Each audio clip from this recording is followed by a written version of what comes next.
220-089 dan teman-teman saya yang bernama Dini Sapitri, Rizka Lestari, Lisa Gita, dan Andi Abdul.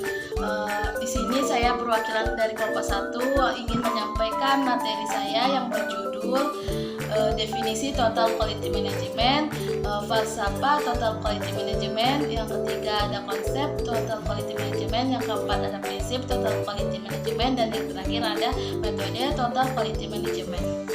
Nah, di sini saya akan menjelaskan materi yang pertama, itu tentang definisi Total Quality Management. Yang dimaksud dengan Total Quality Management adalah strategi manajemen yang bertujuan untuk meningkatkan kualitas secara menyeluruh dalam organisasi, termasuk di dalam lembaga pendidikan. Total Quality Management mengutamakan kepuasan pelanggan, peningkatan proses kerja, serta pengelolaan sumber daya yang efektif dan efisien.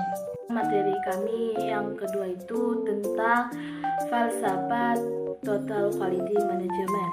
Falsafah Total Quality Management dalam pendidikan itu melibatkan semua pihak yang terlibat dalam proses pendidikan untuk mencapai kualitas yang tinggi. Total Quality Management mengedepankan integrasi dari semua fungsi dan prosesnya, serta memberdayakan dan melibatkan semua unsur di lembaga pendidikan.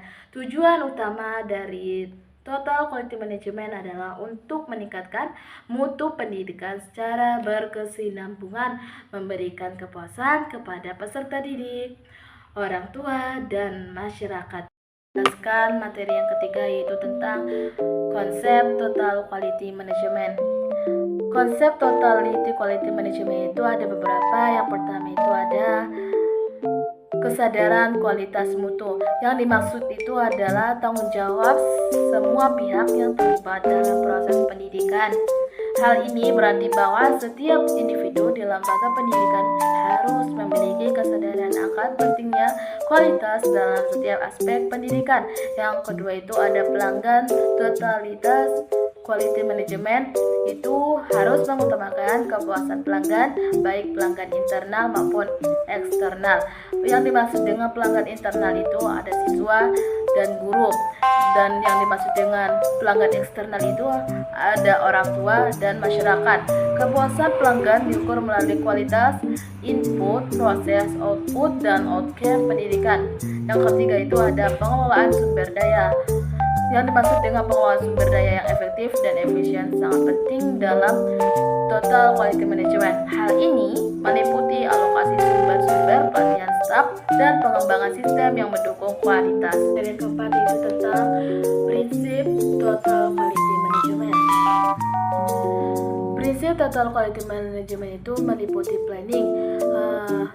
Yang dimaksud dengan planning itu adalah identifikasi pelanggan dan proses yang akan menyampaikan produk dan jasa dengan karakteristik yang tepat. Pengetahuan ini kemudian dipindahkan ke seluruh karyawan untuk memuaskan pelanggan. Yang kedua itu ada quality control. Yang dimaksud itu produk diperiksa dan dievaluasi untuk memastikan bahwa mereka memenuhi kebutuhan pelanggan.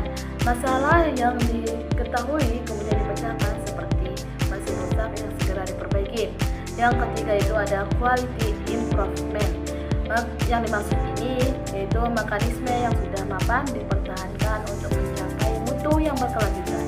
Ini meliputi alokasi sumber-sumber, menugaskan orang untuk menyelesaikan proyek mutu, serta melatih karyawan dan menetapkan struktur permanen untuk mengejar mutu.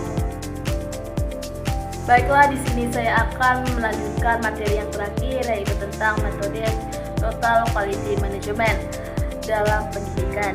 Metode Total Quality Management dalam pendidikan itu ada beberapa. Yang pertama itu ada pengumpulan data.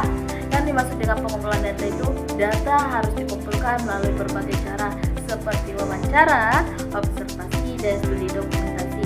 Data ini digunakan untuk mengevaluasi kualitas proses pendidikan. Yang kedua ada evaluasi dan pengukuran.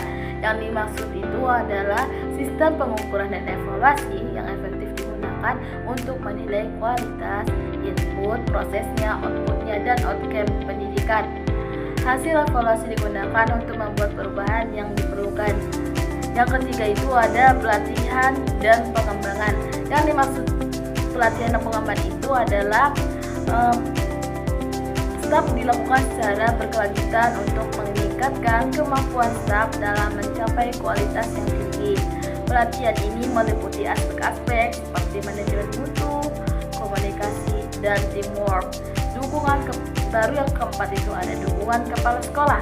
Dukungan kepala sekolah sangat penting dalam implementasi total quality management.